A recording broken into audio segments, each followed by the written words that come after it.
Made it to the meeting point for the Park Hyatt shuttle bus. If you are just arriving at the airport, it's going to be in the arrivals lobby, door number 4. There's a guy holding up a sign for the Park Hyatt Niseko, so just check in with him and follow his instructions. This is the nicest bus I've ever ridden on. Let's start with the seat. This is nice plushy leather. It looks relatively new, lightly used, and there's no scratches on it. Check out all the leg room. If for some reason your legs can actually reach that far and you're taller than me and you want to rest your legs, you can pull down the leg rest.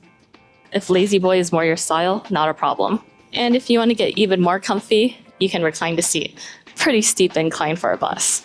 For entertainment, there are some audio jacks. There's a phone jack, and you can control the programming along with the volume. For refreshments, we have some natural spring water.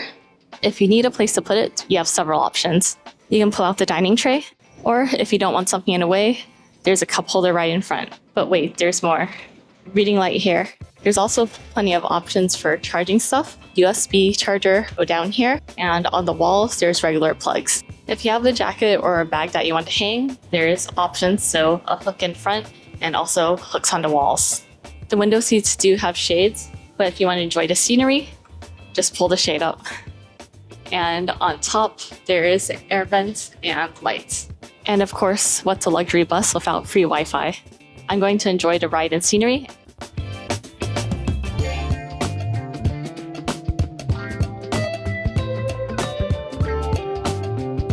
About an hour and 15 minutes into the ride, and we are here at the rest stop, so you can use the restroom or grab a quick snack and get back onto the bus. So we're at the halfway point, and in case you're wondering, this is what the bus looks like. So huge coach bus and outfitted inside to be super luxe.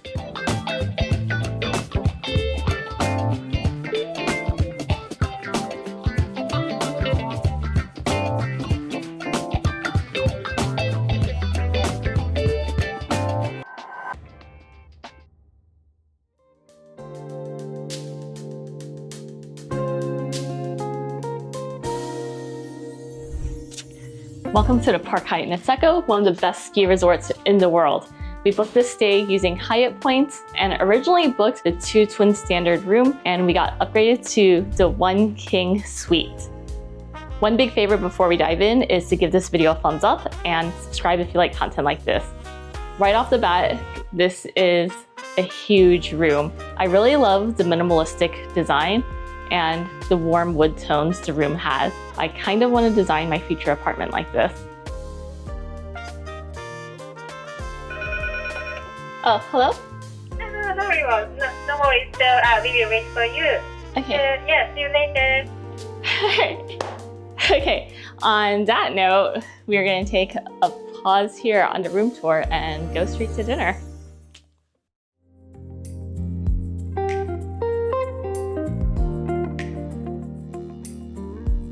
Molière Montagne at the Park Hyatt Niseko is the newest restaurant by chef Hiroshi Nakamichi, Hokkaido's best chef with 3 Michelin stars.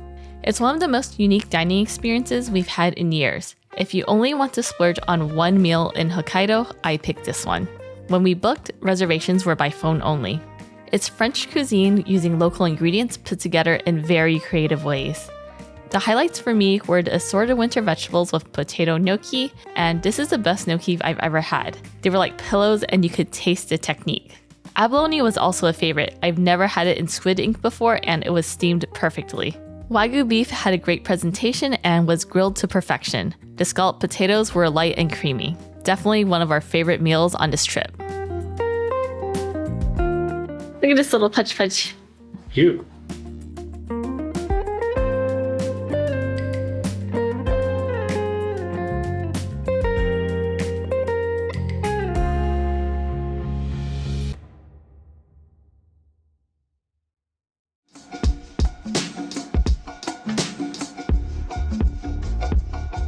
Good morning, it's the next day and dinner was amazing. Let's pick up where we left off on the room tour. Sebastian invited his little sister to the trip, and this is what the living room looks like. So previously we showed the couch, and it is a pull-out sofa. I heard it was super comfortable, right, Joanna? It was not comfortable, my back hurts. You know what? Player 3s can't complain for some stays, unless they want to spend $35K of their own Hyatt points. or cash. One important note is that even though on the website it says a maximum of 4 guests per room, the first 2 are included, but if you have a player 3 or 4, those are extra. So Joanna is going to have to pay 10,000 yen per night, and if she wants breakfast, that's an additional 4,000 yen per day. Keep that in mind if you are trying to go up to the max of 4 people. If more than one person in your group has globalist status and you do have 4 people, I think you're better off getting 2 different rooms on points. Oh, there is not much cushion on this. That sucks. Maybe you should bring an additional sleeping bag if you want more padding. If you just have one extra person, you might be better off just sleeping on the couch and not pulling out the bed. It might actually have more cushioning that way. Alright. Right behind me, large TV. It's my wingspan measurement standard. Air purifier. We ended up storing Joanna's luggage over here, and if you do want more privacy, the screen does come down. Stepping into the other room, we have the entertainment area, aka our workstation or dining station. This is where the fridge is. Store some leftovers. Milk is complimentary, but all the other drinks are at cost. I kind of want these beers. Tea's not free, don't touch him. Tea set here. All of the teas are by TWG, and coffee are in espresso pods, and you can see Sebastian probably had one too many coffees. You can also order additional coffee, tea, or any amenities by scanning this QR code, and we are going to blur that out so no one can order it to this room. Water is complimentary, and you can have as many as you want. Paid mini bar is up here, some unique options, and the price list. What's also nice is there is a hot water kettle. Some resorts charge extra for this, just because they don't want people making instant ramen in the room, but this is for tea. We received a few goodies with the room as a welcome gift. So the first one are POW bars. These are made in Niseko. Good snack to take with you onto the mountain. Next up is a ski essentials kit. We unboxed one here, so it has a lanyard, a sticky for the phone to put onto the lanyard, and a cleaning cloth that has a map of mountain. There was also a welcome basket of fruit. One really important note here is that they did give us the fruit when it was like super ripe. So if you do have the heat on and you don't eat it immediately, there's a chance that the fruit will grow some mold. So put it in the fridge or eat it on the first day. I also got a welcome note from the general manager. In special recognition of your globalist World of Hyatt status, I am pleased to present to you the special gift, POW bars. Enjoy your stay. Coincidentally, while we're here, LV does have their pop-up, and it's running until the end of February. So depending on when this video was published or when you visit, it may or may not still be here. Some people might think that I'm expensive and that I actually bought something, but you are mistaken. This is actually Sebastian's and not mine. I don't want to talk about it. Okay, if you notice the initials on here are SF and not Mandy, it's clearly not mine. One of the reasons why Sebastian decided to buy something is because each LV, depending on the city you visit, has a special city stamp. This is the stamp that you can only get in Niseko during this pop-up. One of the nice things about the Park Hyatt here is that if you play it right, you'll probably never get bored. Here's a little booklet they gave us of all the features of the property when we checked in. There's 10 restaurants on property, and one pro tip is after you make the reservation and the concierge emails you, make sure you make your dining reservations right away, because all of the good restaurants, they usually seat only 10 to 20 people, and those reservations will go really quickly. Yeah, even when we booked 2 months in advance, some of the primetime spots for like 7 or 8 p.m. dining were already taken. Some of the restaurants that do require reservations are a splurge in my book, so be sure you budget for that. So some of our meals were about $250 US per person, which I typically wouldn't spend, but I think it was definitely worth it. Stay tuned for later in the video when we go over what we ate. One cool thing is the property does have 2 karaoke rooms. The karaoke rooms are pretty big, and if you meet some friends on the slope, bring them over because I'm sure you'll have a good time there. Pretty big rooms, you can order drinks, food, and play with the tambourines. Those are open from 12 p.m. to 1 a.m. and the last order is 12 a.m. and there are 2 rooms available for reservations. Breakfast runs from 7 a.m. to 10:30 a.m. and it is a breakfast buffet. Last call is at 10 a.m. For kids activities, there's a marshmallow toasting fire pit and a stamp rally. So you can actually go on a scavenger hunt for spotting animals, and stamp a book in order to get some free marshmallows for the pit. Ooh! So every Saturday at 7 p.m. there are fireworks at the resort from December 31st at 12 a.m. So that's to celebrate the New Year. And then January and February 2024 every Saturday at 7 p.m. So that'd be pretty cool. There's also a complimentary evening shuttle bus that shuttles between the Park Hyatt Niseko and Harafu. The pickup drop-off point is Park Hyatt Niseko Residence entrance. There's a really nice swimming pool that's open from 6 a.m. to 10 p.m. Fitness center is kind of small, but it has all the equipment you need. That's 24 hours. There's an onsen public bath, and there's male and female sections. You do have to make a reservation in advance for those. But you are already paying the amenities fee. That's 150 yen per day for it. There's a spa in the hotel tower lobby floor. And of course, there's skiing. So ski valet and an activities desk downstairs. I ended up using this as a workstation, and you can see Seb has all his ski gear here. There's a charging station, plenty of outlets, and we have some GoPros and 360 cameras that they're using on the mountain. If you are looking to play some games, the room does have Uno and Jenga. Look how cute these guys are. I have not seen a single one of these animals on the mountain. I don't know if that's good or bad. Probably good that I haven't seen a fox, a deer, or a bear. I wouldn't mind seeing the little flying squirrel though. I want to see this guy. I want to see this guy. I'm gonna meet him. I think you have bigger problems if you see him on a mountain. Here's the king suite. This is the bedroom area, and pretty comfy bed. Much more cushioning than the sofa couch. I like that there's electronic controls for everything, so the lights are controlled here, and so are the shades, and power outlets as well. If you want to party, there is a giant Bose speaker. I guess it's not giant, but there's a Bose speaker. Follow me into the bathroom area. Double vanity is here, along with a walk-in shower and bathtub. I'm going to put some B-roll footage of Sebastian in the bathtub here, but basically, if you are not close to 6 feet, you are going to be sliding down this bathtub because I was sliding and slipping down. So yeah, with water, I would be sliding down. I could probably sleep in here. If you have a player 5 you're trying to sneak in, they can sneak on a bathtub. No, I'm just kidding. There's a couch in the dining room for that. If you need any bathroom accessories, you can find them in this drawer, and it's a nice variety of everything. Shower cap, toothpaste, razors, ladies' razors, toothbrush, combs, shaving cream, and some mouthwash. All of the bathing amenities are from Le Labo, and it's Central 33. Behind this door is a bidet.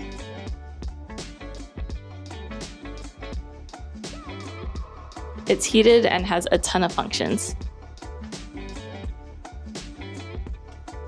And this is a drawer for pajamas. Dear guests, please feel free to use the gray slippers to visit our ski valet, onsen public bath, and spa facilities, while white slippers are only to be used in the room in consideration for your safety. How this usually works is you wear the pajamas, and then this is the outer layer that you put on top of the pajamas, and then you can walk around the property with that. The pajamas and outerwear can be worn to visit onsen public bath and spa facilities only. For restaurants and other facilities, smart casual attire is requested from esteemed guests. Usage of slippers and onsen attire will not be entertained. We thank you for your kind understanding.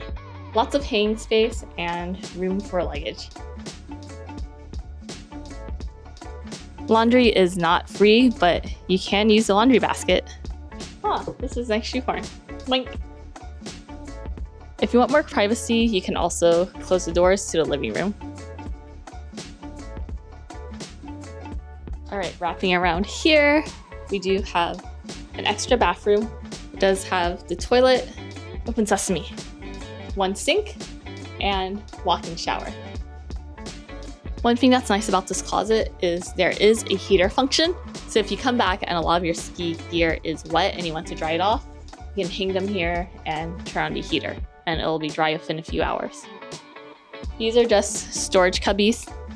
In case you're curious, our room is here, so it is one of the larger ones on the floor. Side note, these are the gray slippers that they provide. They're small and large. There's not really a size in between, and the large is like huge. I don't know whose feet fit into large. Yeah, that's really large. So put your feet in. Yeah, probably a size 13 shoe. If you do have ski equipment, you can choose to leave it here, but each room does come with its own dedicated ski locker, which opens with a room key. So let's go check out the lockers. We have ski boots on the bottom, skis on the inside, and helmets go up there.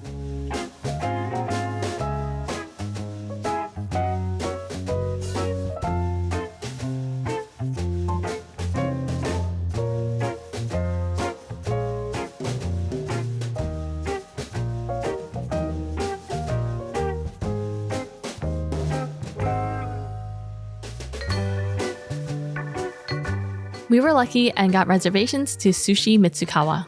It's open for lunch and dinner.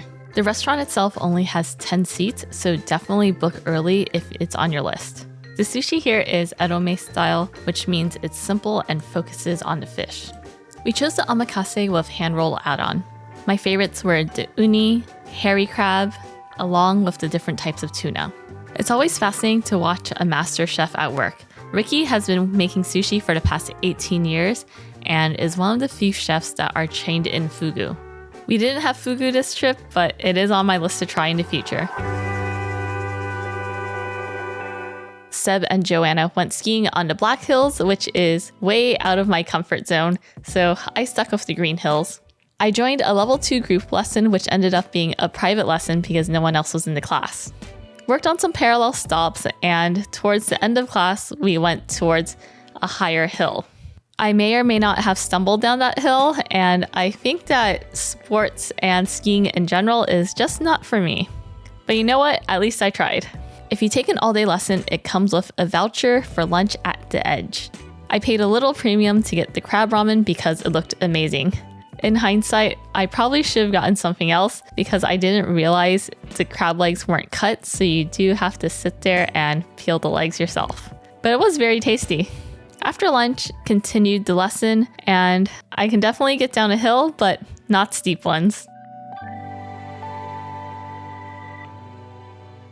On the last night, we had dinner at Teppan, which had a traditional Japanese and French-inspired menu. Traditional Japanese teppanyaki comes from the sushi counter concept, where all fresh ingredients are prepared right before you. We chose a set menu, and it was fun to watch the chef at work. All the ingredients were locally sourced from Hokkaido. For example, the scallop was from Hokkaido, and the accompanying vegetable was a local winter spinach. Highlights of the meal would be the scallop, fish, and a Wagyu beef fillet. Each dish had a unique twist of French-inspired flavors. Everything was cooked perfectly. The meal was a bit pricey since we did choose the abalone and Hokkaido fish supplements. If I had to choose one meal to splurge on for a trip, I would choose Molière Montagne over Teppan.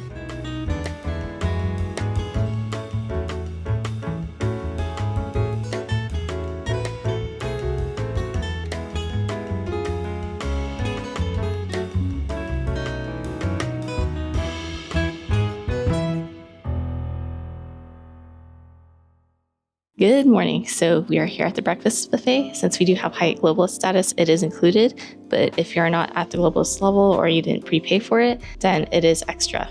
The breakfast format is pretty big, so there's a wide variety of items, and there's actually a map. What happens is that all of the restaurants in the main dining areas get transformed as breakfast rooms. So all of the restaurants have different food stations there and different seating as well. You can basically sit anywhere you want. The Robata restaurant is Japanese themed, so you can get the egg stations there, miso soup, Japanese items, and rice. China Kitchen has a noodle station and hot items. And right out front in the hallway are the pastries, cold cuts, bakery, and hot chocolate station. There's also a fridge full of fruits along with milk and yogurt. What I've been sticking with is the Japanese section. Today is the sweet little shrimp, some tuna mix, squid, tobiko, along with tamago. And I also got a bowl of noodles. Everything's pretty good. I wouldn't say we've had anything bad at the Park Hyatt. So I would say that if you do like the buffet spread, then it's worth paying the premium for it. There's also a drink selection. You get to choose your type of juice that you want and also different types of coffee. Okay, I'm going to enjoy breakfast and catch up with you guys later. In case you're wondering what a standard base room looks like, we are going to do a short tour. So what ended up happening was, since we do have Hyatt Globalist checkout, we do have 4 p.m. checkout, but since the suite that we had is a larger room and that one was already accounted for, so they gave us a standard room to check into after 1 p.m. So we have this room from 1 to 4 p.m. until we hop over to the next hotel. That was really generous of them to do because most other hotels would be like, sorry, 1 p.m. is the cutoff. We can store your stuff, but we aren't going to move you to another room. The main difference between the standard and the suite is this little dining room area. It is really cute and dainty and seats 4 people here, and coffee station and fridge is here. So still get all the amenities, it's just in a smaller room. The sofa is still a pull-out couch, so if you are using that, it would pull out here. Moving on to the master bedroom area. Here are 2 twin beds, and this is actually the standard room that we originally booked. Large TV over here, and nice area to relax and enjoy the views of the snow. It's really coming down now. Here's the first bathroom, so 2 vanities, much smaller walk-in shower, but the tub has an amazing view. And obviously the view will vary based on what side your room is going to be on. Back here we have the walk-in closet. A bit smaller, but it's still nice, and bidet here. Robes are still down here. The standard room does still come with a guest toilet. So bidet and walk-in shower. Although it is a standard room, this is probably the nicest standard and most spacious standard room we've ever seen. If you're able to book 2 standard rooms because you're here with a group, there is an option to have connecting rooms. All right, that wraps up the room tour. Overall, we really enjoyed our stay at the Park Hyatt. It's a full-service ski hotel and the staff is really attentive. Each room does come with a ski locker and they have ski valets that meet you at the door and around the locker area to help you. If you're renting gear, there's a shop downstairs which has premium rentals, or you can walk a few steps to the 308 shop. There's also a desk operated by a third party for activities and lessons. There's only one bunny hill on the Hanazono side, so if you are a beginner, it might be a little challenging. If you plan on staying at more than one hotel in Niseko, the rentals on the Harafu side are slightly cheaper and lessons include a ski lift pass as opposed to being an extra charge on the Hanazono side. One pro tip is that even though the Park Hyatt has a complimentary shuttle that picks you up from the airport if you are a Hyatt Globalist, you'll lose a day of skiing since it arrives at the hotel after the ski lifts close. You might be better off researching another bus service or taking the JR train to Niseko if you want to ski the same day. If you plan on exploring Tokyo or Sapporo for a few days before heading over to Niseko, you can actually ship your skis to the hotel from the airport using a luggage delivery service. The Park Hyatt has a residence site and you can book this property using Hyatt points. If you want to learn more about hotel cards or flexible point cards that transfer to Hyatt, I'll leave a link in the description box below, using the links to help support the channel, so thank you in advance. Even though we were upgraded to a suite, the standard rooms have more than enough space for 2 people to be comfortable. Note that even though the room occupancy on the website says it's a maximum of 4 people, there is an extra charge per day for anything over 2 guests. It's 10,000 yen plus tax per night, and breakfast is not included for the 3rd or 4th person. The food at the Park Hyatt is great. There's a wide range of options from upscale dining to casual options like pizza and sandwiches. There's also a wide range of amenities like karaoke rooms, a gym with a mountain view, a large swimming pool with multiple hot tubs, and public onsens. If you made it this far in the video, leave a snowflake emoji in the comments below and I'll try to heart and respond to it. My question to you is, what are your thoughts on the Park Hyatt and would you stay here in the future? Let me and the community know in the comments below. See you in the next one.